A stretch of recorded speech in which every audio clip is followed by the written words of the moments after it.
Okay, I guess we can get started. All right, just looking at the participant numbers go up. That's amazing. All right, well, in the interest of not keeping folks too terribly long, let's go ahead and get started. Um, Welcome to the Community Advisory Committee for the Racial Equity Summit info session. Um, I'll have us presenters just introduce ourselves really quickly. Um, I am Nicole Murphy. My pronouns are she, her. I am the Director of Community Partnerships at Forward Through Ferguson. And with me is Good evening. My name is Anissa McCaskill. I am Executive Director of Forward Through Ferguson, and my pronouns are she, her. And I do believe we have another staff member joining us this evening, and I'll allow her to introduce herself.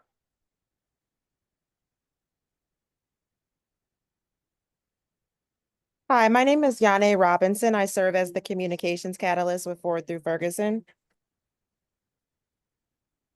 amazing. So if you've made your way here, it's because you're interested in being a part of the Community Advisory Committee for the Racial Equity Summit.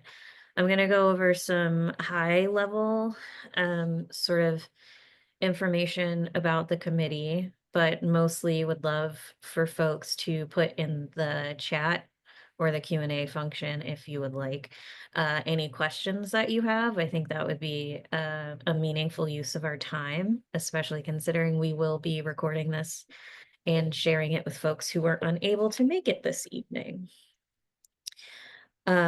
So basically, we are really interested and committed to making sure that the Racial Equity Summit reflects the priorities and the issues being faced by folks in our region.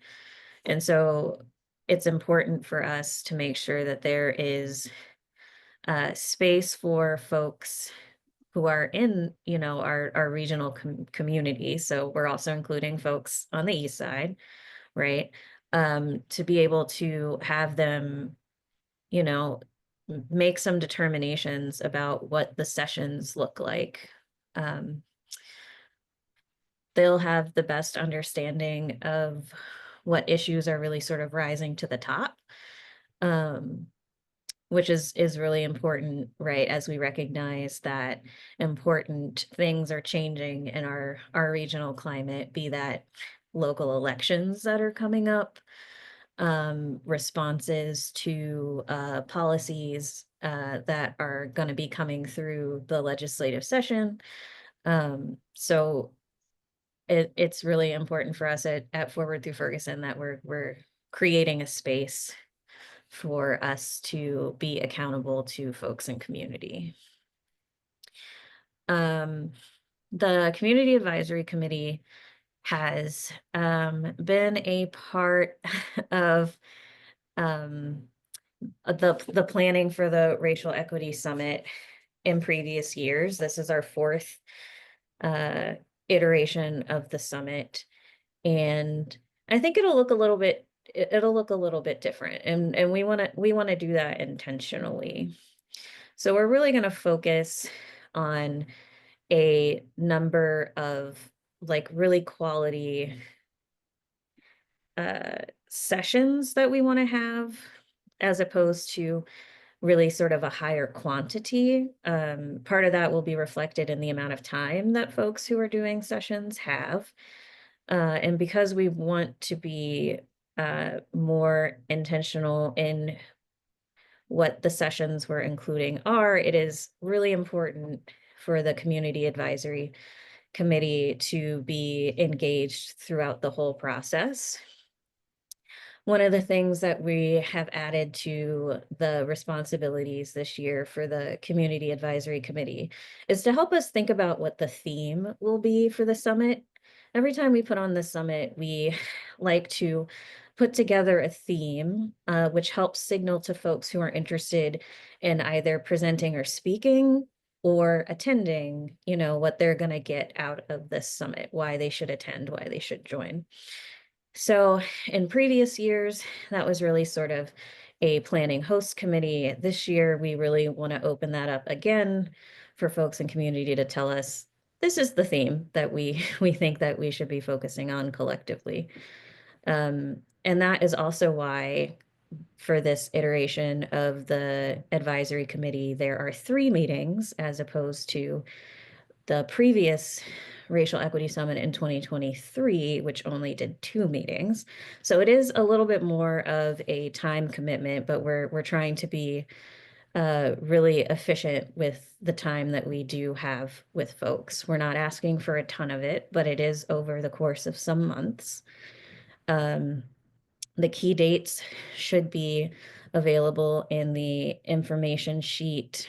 We will also be uploading some additional resources so that those are readily available and apparent. One of the things that is important to note is that because there's such few connection points for engagement with the committee, it is really important for us that folks are available for those meetings. That really is a requirement for us at this point. If you don't think you'll be available to make one of the meetings, then as much as we would still love to hear from you, it's going to be difficult for other committee members to really be making decisions about the speakers for the summit if folks aren't fully engaged the whole time. And then part of that responsibility is to review the submissions that come in from folks who are wanting to speak or present at the summit. And so that is an asynchronous commitment. We sort of estimate that you're maybe doing like 10 to 15 hours of review, depending on the number of submissions that we receive. And that you'll be able to come to those selection meetings in April and May and be well versed in those applications and have your opinions ready to have those conversations with your fellow community advisory committee members. I am seeing a hand. Go ahead, Anissa. That would be me. There's a question actually in the Q&A. Just some questions regarding how to go about becoming a member of the committee and what are the meeting times and dates for the committee, which I'm sure you'll get to, but I think maybe kind of an overview because you've mentioned the fact that there might be an application or something. So maybe talking about the application process might help some people out. Yes, we are getting there. So we've covered a bit about the responsibilities to be a part of the committee. There is an application form. It's a Google form that is linked on the information sheet, but will also be linked in several other places, and we'll be sharing that out as well. And it's a very brief application. We don't want it to be too burdensome for folks. It's mostly information about who you are, the parts of your work that feel relevant to the Racial Equity Summit. There's a couple of short answer or short response questions, but you don't need to write a whole essay for them. Again, we don't want it to be incredibly burdensome.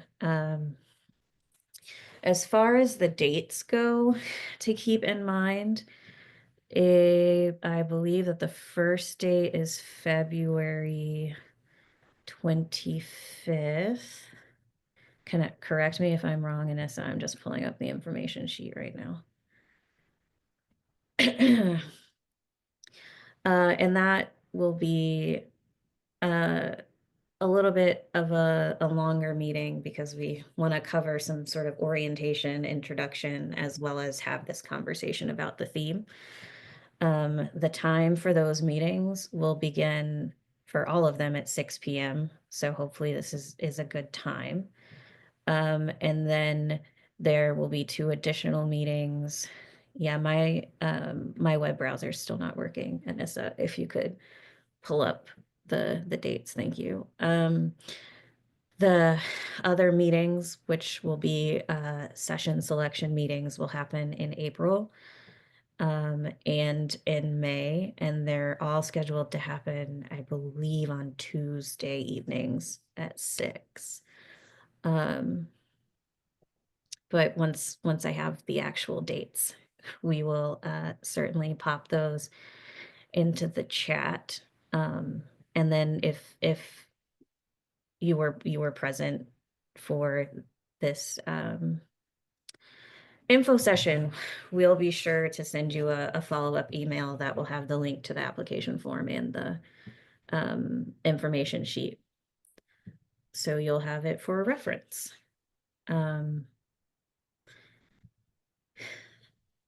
One second, I'm typing some answers to some of the stuff in the Q&A. Sorry. No, it's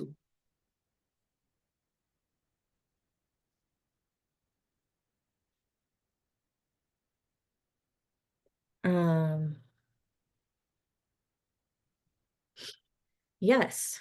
So that is the really quick overview of the Community Advisory Committee. It is a time commitment, but it's over several months. And again, we're trying to make it as not burdensome as possible, because we value your time and your labor. I'm And grabbing the dates right now, Nicole. And you're out in the world doing important work. And so we want to make sure that you have time for that. Okay, so Nicole, I'm going to drop the actually the dates for the committee, the key dates for committee members in the chat for everyone. Mhm. Hold on just a second.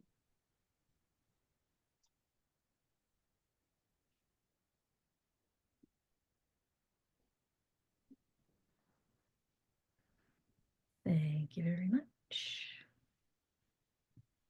So those are the key dates for the committee members. As mentioned, we will be forwarding the FAQ document that Nicole was talking about after the meeting, and it will include the link to the Google document that you can fill out with your contact information and just some background email contact, that type of thing, if you're interested in moving forward with the committee. There is a live question that I'll just go ahead and answer. Who will contact us if we are nominated to serve on the committee? So basically, Nicole, who is presenting tonight, is the point of contact for those who are going to be serving on the committee. And of course, you have others who work for FTF who will be assisting, but Nicole is the point of contact, which is why she is your intro to this process tonight. Yes, and I am very glad. I'm going to pass it to you, Anissa, for a lived experience note. Anissa, prior to joining FTF, was a part of our Community Advisory Committee. And so I will pass it over to Anissa to share any reflections about it that you have that folks might be interested in hearing. I see a thank you.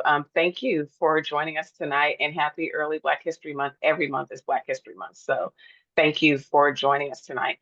As Nicole mentioned, I actually have had the pleasure of being a member of the advisory committee. So prior to joining Forward Through Ferguson, I was with another nonprofit in the city of St. Louis.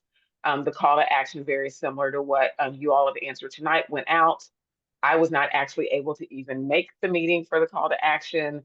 I followed up and looked at the information that was forwarded through social media and emails, thought it was interesting. I was familiar with the Racial Equity Summit because I had attended virtually in 2021 and definitely wanted to be involved. Submitted my information. I was selected, and from there, it was definitely a time commitment.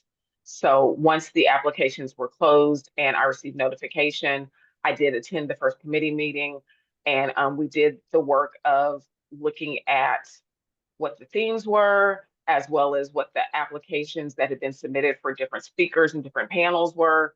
And we were assigned different pillars to look at. That was homework for us to take. I'm not going to say that everything happened within the structure of the meetings. There was work that we had to take. We had to really review and see how it fit with what the theme was, as well as what we wanted to ensure people were able to take away, as well as representation from a broad spectrum of community, as well as making sure that there might be voices that typically aren't given platform and the visibility to be heard, an opportunity to be heard. That's something that's very important. Do we want to make sure that it's the same voices we always heard, or do we want to make sure that there are voices that typically are not represented um, in those spaces? So we did that work individually. And then at the second meeting, we were able to come together, and it was a lengthy meeting actually, but because of the way we were organized and the instruction that we were given, we were then able to break it down and to create the final list of the presenters that were seen at the summit in 2023 at America Center. And so it goes quickly once the work gets started.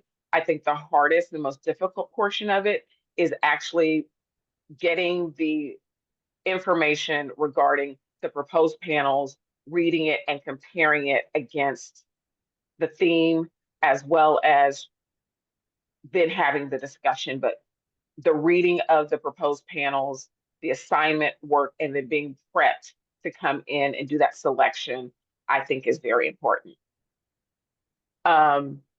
Will meetings be in person or virtual? I feel like that is something that is up for discussion. I am happy to do them virtual if that makes the most sense. I am also happy to do them in person if folks feel like it would be better to have those conversations in person and connect in that way. It has not been, all of which is to say it has not been determined yet. That can be a conversation with folks in the committee.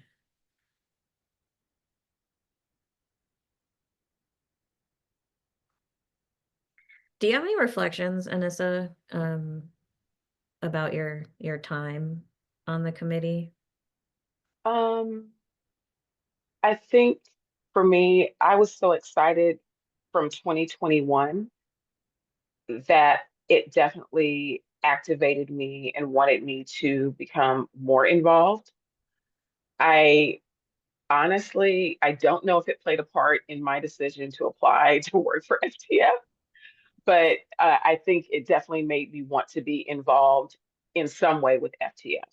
And it also helped me flesh out my understanding of the work that the organization does. Um, I think it also helped me to connect with other like-minded people, but it also helped me become aware of maybe some issues and voices that often aren't heard in the community because of the broad spectrum of who applied. I was able to see some voices that maybe I, in my lane, wasn't hearing from.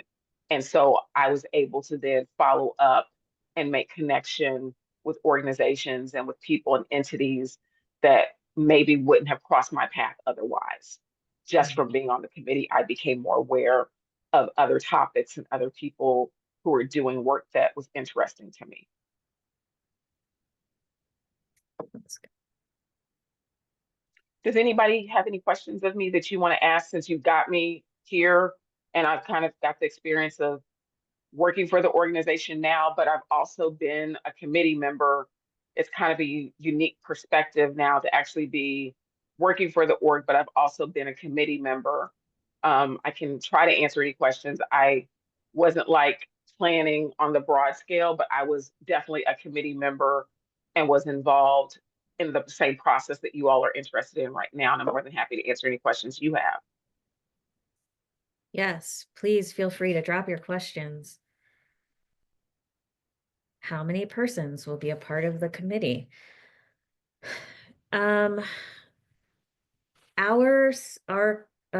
internal planning committee is working on thinking about ways to, upon hearing reflections from Anissa in the previous iteration of the committee, we're working on ways to sort of streamline the process and make it less cumbersome. And part of that will be to determine the number of people to have on the committee. Right, many hands, light work. There are some processes that would allow us to review a lot of applications if we get a lot of applications in a way that makes it easier on each individual person in the committee. I will say it's probably going to be around 20 to 25. Additional question, what is the diverse makeup of committee members that you are hoping for? I think that Anissa sort of alluded to this, but what we're really hoping to do is to make sure that we're hearing from folks that we wouldn't necessarily hear from sort of organically. We also, received reflections from the previous summit, and so have some ideas about populations of people in the region that would really love to be a part of the summit. And so we are going to be very intentional about making sure that across sort of social identities and, primary issue areas, whether folks are interested in housing or they have experience in working with housing, or if they have experience working in the justice space, et cetera, that there is a decent diversity of folks on the committee that will have lived experience and be able to recognize and sort of evaluate the applications that come in. Do you have any thoughts on the group that you were a part of, Anissa? What I will say is I don't know that the net was as broad as what we're casting right now. And so I can say that I would have liked for it to be more diverse, but what I will say is the group that did the selection was very plugged in as far as how to find others to bring into the process. But I think that to backtrack just a little bit, there was a committee that was in charge of planning the 2023 and 2021 summit to assist FTF that was not made up of employees. And we are so grateful for them because they did a heavy lift in the pandemic and then coming and planning a large scale conference coming out of a global pandemic. And so that was huge. And with that, we are now bringing it where it is completely being planned by the staff with some community support. And with that community support, part of it is making sure that we have accountability and that we're looking under every hedge, beating every bush, really going out into community to make it as diverse as possible. But I also think that by the nature of what we do, we have a lot more diversified connections than maybe some of the people that were working on committee. But I also think they did an excellent job of reaching out as much as possible, especially coming out of a global pandemic where a lot of people were still sheltering. So I think that there was a balance that they did, but I also think that we're casting a much wider and probably more aggressive net to make sure that we have as diverse and multifaceted group of participants as well as attendees. So there was a question about the number of attendees. Was that specifically regarding people attending or people participating? To the person that sent that. I know Nicole answered it. And so there also is a question regarding persons attending. So persons attending, we're looking between 500 to 600 people, which is less than what we had at America Center. But one of the things that we saw at America Center was that that felt very large and not necessarily as connected as we wanted. So we're bringing it actually smaller to allow for people to feel more connected and more intimate in a way, because that was part of the feedback that we received in 2023 is that, yes, it was great that it was large. Yes, it was great that we were at America Center, but it didn't feel as connected as the beginning of our origins. I hope that answers your question.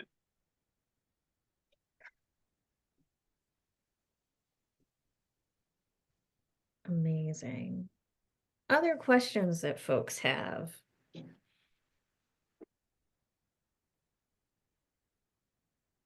Is there anything that you hoped we would speak to that we haven't spoken to yet?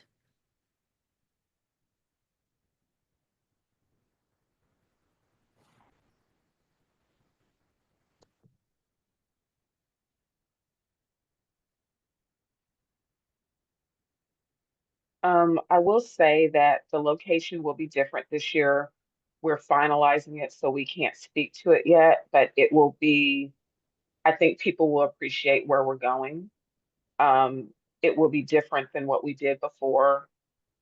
And I think it also definitely brings us closer to the root of our origins. And that's the only hint that I will give. But when we can announce it, once everything is finalized, which hopefully will be soon, I think people will be pleased with where we intend on being. Any other questions? You've got us right here.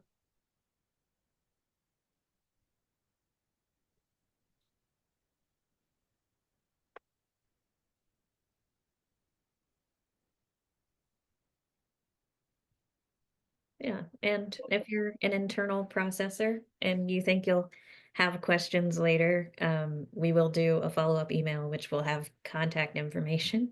So if you have additional questions, we can get answers for you.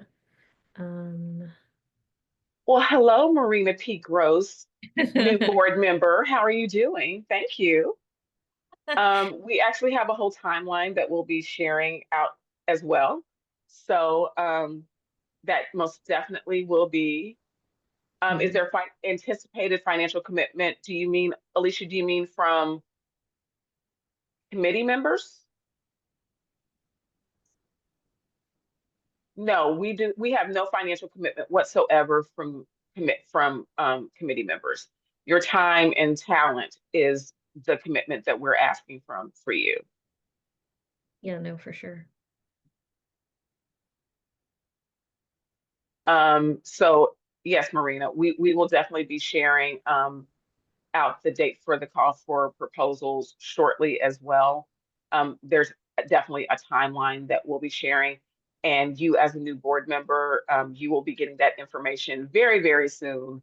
Hint, hint, board retreat. If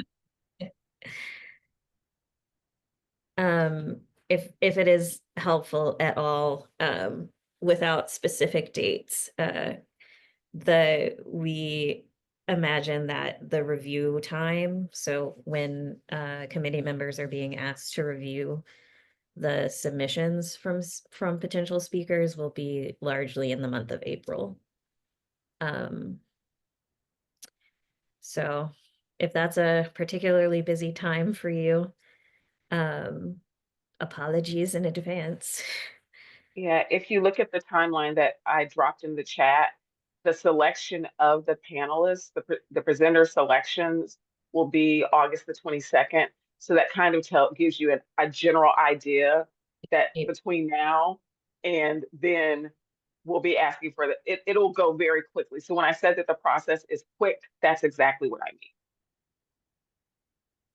mean. Yeah, and also April the 22nd, August the 22nd. Sorry. Oh, I'm so sorry. Long day. No worries. Oh,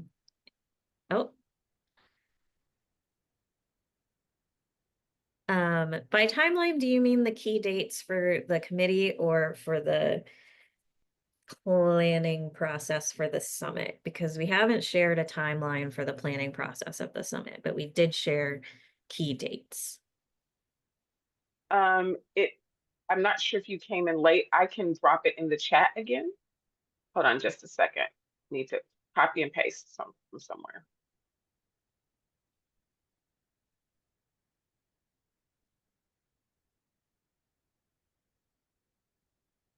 Dropping it in chat again.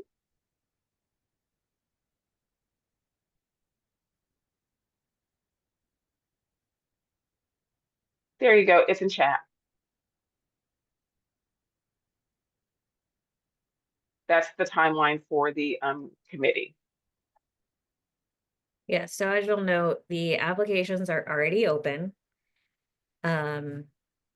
And they will close for the advisory committee on the 5th of February.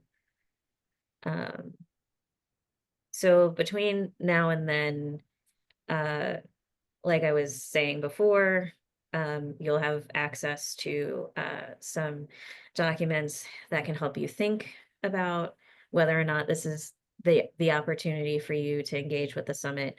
But also you'll have contact information to ask questions. Like maybe you start filling it out and you're like, I don't know what this means. You'll have contact information to be able to ask questions that might come up for you.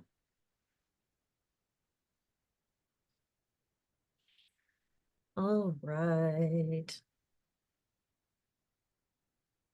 Any more thoughts or comments?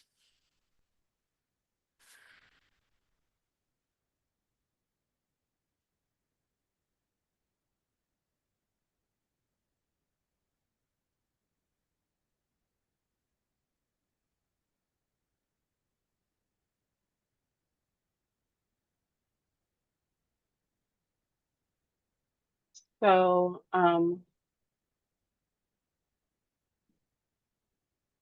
the yeoman of this process has given me permission. I'm going to drop the FAQ sheet for the Yeah. committee in chat so that all of you can see it ahead of it being sent out to everyone. And it will be sent out to everyone who registered, and we'll also be sharing it on our social media. So that's the FAQ, the information sheet that we mentioned. At the bottom of that sheet, it also has the link to apply for the committee. But if for some reason you can't open it from the chat or you miss it, we will be sending it out as well.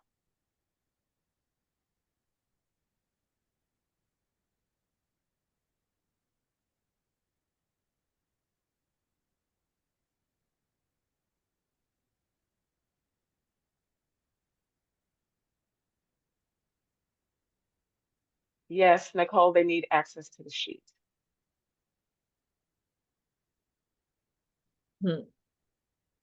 Yeah, I was just responding to you in the chat. Yes, it is. Yes. We are gonna change the sharing permissions, but you'll also get it'll be a PDF. It won't be a Google Doc.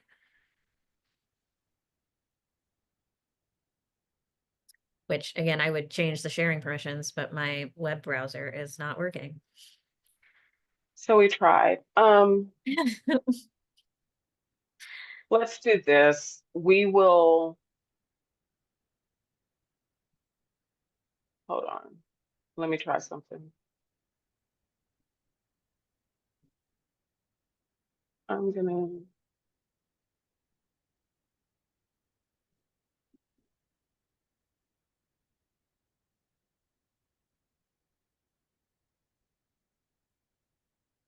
let me see something. Well, while we wade through the technical difficulties, again, additional questions or comments. Also, if you've listened to this and it doesn't feel like the right opportunity for you, but somebody popped into your brain please share along the information.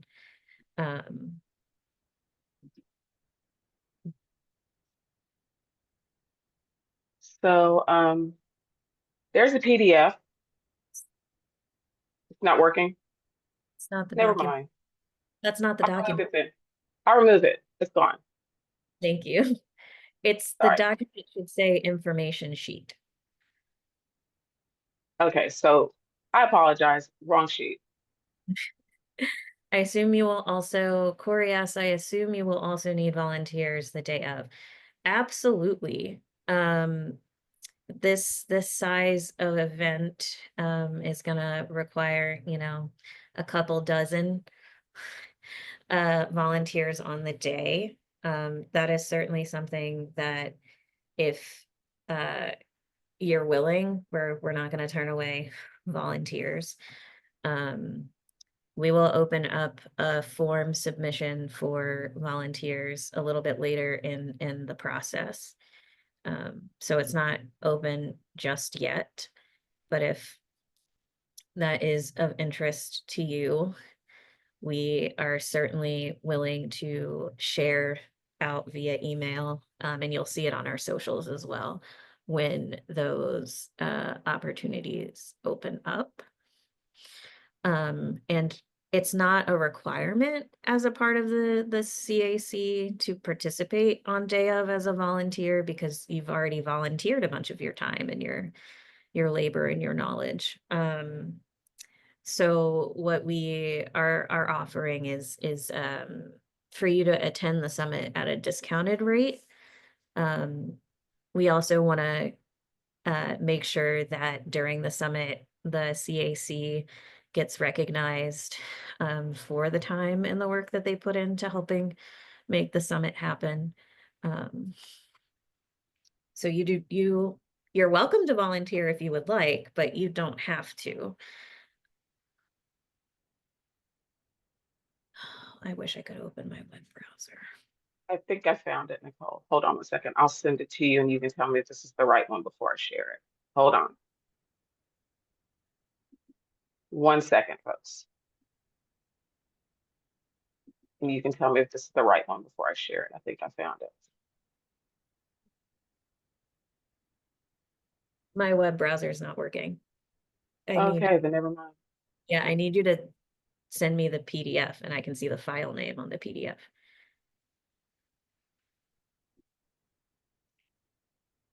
Again, sorry for the technical difficulties.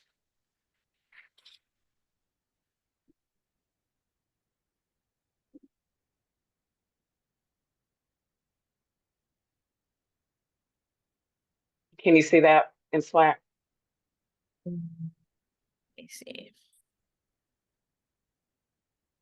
Yes, that is the correct document. Okay, I'm going to drop that in chat.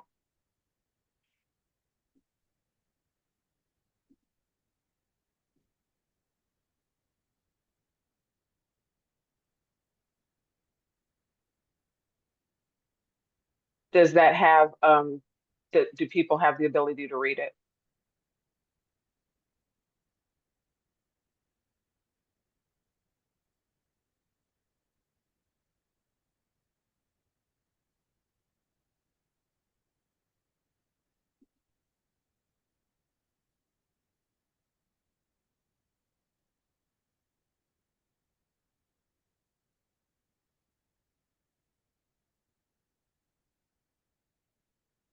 Let's do this. We will email it tonight to those who attended, just in case you're not able to read it.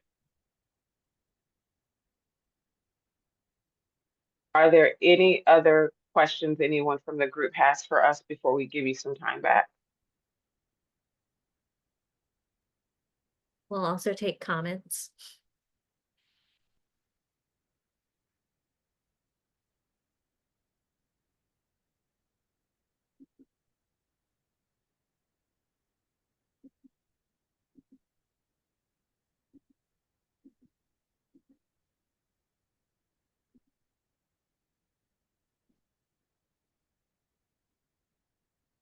Okay. So Nicole, what are the next steps for those who, oh, questions? Oh, okay. Oh, thank you for taking the time. You're welcome. Thanks for joining us, Corey. Marina says, excited for this, reviews the summit itself, being in community. Love y'all. Love you too. Have a great evening. See you soon. And Alicia, thank you for joining us. And hopefully we answer some of your questions. And please be on the lookout for an email from us. Yeah, so next steps are you will receive an email from us with the much talked about information sheet, which we did not quite get to sharing with you this evening. Apologies for that. It will also have a link to the application. As mentioned in the key dates, the application process does close on February 5th at like 11:59 p.m. So, as you know, get it in before February 5th. We will let you know. I think selection was also on there. Yes, we will let you know on February 12th if we're inviting you to join the committee, and you also can say no. So if something changes for you and we get to the 12th and you would like to bow out, that is also perfectly fine. That first meeting will be on February 25th. Our timeline is moving hard and fast. It is. We got to make it to August. So that first meeting will be on February 25th from 6 to 7:30 p.m. As I mentioned, that'll be a little bit of an orientation introduction, in addition to the conversation about themes for the summit. Then there will be additional meetings. There will be one at the end of April, and there will be one in May. And so based on that timeline, you'll be doing most of the review of submissions in April. And then the summit is on August 8th and 9th at a location that we cannot share with you, but get excited. We'll have many, many more announcements coming out about the summit in coming months. And again, if this sounds like a great opportunity, but you don't have the availability for the dates of the meetings, but somebody came to mind as someone who might also be interested, please, please, please share out the link for the form and any sort of information you want to pass on to folks who you think would be interested, that as well. And then in the email that you'll be receiving, you will also get some contact information in case some questions arise for you after this meeting.